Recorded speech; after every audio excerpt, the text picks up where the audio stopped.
நண்பர்களே, நமது நெல் அறுவடைக்கு தயாராகிருச்சு.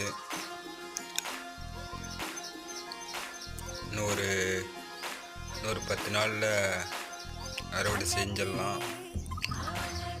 பாருங்க, சரியாக தண்ணி இல்லாத நிறையா பதிராகி போச்சு.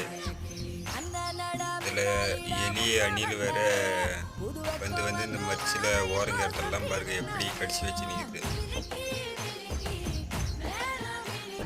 பாருங்க, நீட்டும் அதே மாதிரி தான் கடிச்சு வச்சு நிற்குது. பாவம், அதுக்கும் பசிக்க முடியலன்ற மாதிரி நிறைய பதிராகி போச்சு.